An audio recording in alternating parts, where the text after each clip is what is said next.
Police defunding has become a highly contentious issue in recent years, sparking intense debate and passionate arguments on both sides.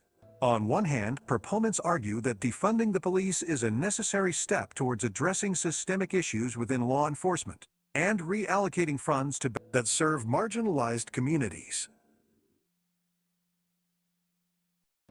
On the other hand, opponents argue that defunding the police leaves communities vulnerable to crime and hinders law enforcement's ability to effectively maintain public safety.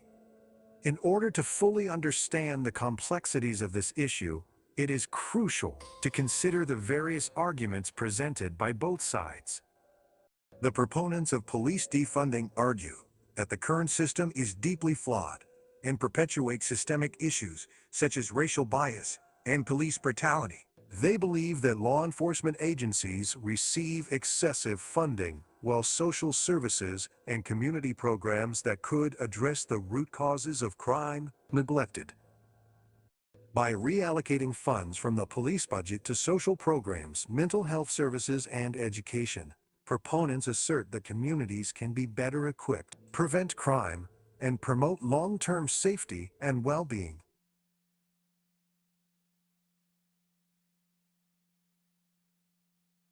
Furthermore, they argue that reducing police presence in communities prone to over-policing can help foster trust and improve police-community relations. Opponents of police defunding, however, raise valid concerns regarding public safety and the potential consequences of reducing police funding. They argue that law enforcement plays a crucial role in maintaining order and responding to emergencies, and any significant decrease in funding could result in slower response times and a decline in overall effectiveness. Additionally, opponents contend that defunding the police disregards the fact that law enforcement agencies are often the first line of defense against criminal activities. They argue that instead of defunding, efforts should be focused on reforming law enforcement practices, improving training, and enhancing accountability mechanisms. One of the primary concerns raised by opponents of police defunding is the potential impact on crime rates.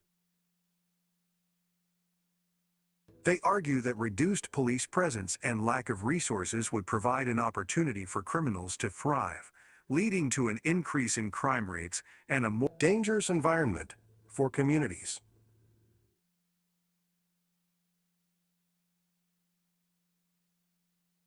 Furthermore, opponents assert that marginalized communities, which are often disproportionately affected by crime, would suffer the most from reduced police funding. They argue that adequate funding for law enforcement is necessary to ensure public safety and protect vulnerable populations. Proponents of police defunding, while acknowledging the potential risks involved, argue that instead of relying solely on law enforcement, resources should be directed towards community-based organizations and social services that have a proactive approach to crime prevention. They believe that investing in educational programs, mental health services, affordable housing, and initiatives aimed at addressing poverty and inequality would ultimately lead to a reduction in the root causes of crime. By prioritizing community needs and addressing social disparities, proponents argue that the overall safety and well-being of the population can be better ensured. In conclusion, the debate surrounding police defunding is complex and multifaceted. Bullet shifts, while proponents argue for reallocating funds to address systemic issues and promote community well-being. Opponents express concerns about public safety, potential consequences of reduced police presence. It is important to engage in constructive dialogue and consider a range of perspectives when discussing this controversial topic. Ultimately, finding a balance between ensuring public safety and addressing the underlying issues that contribute to crime is crucial in creating a just and equitable society.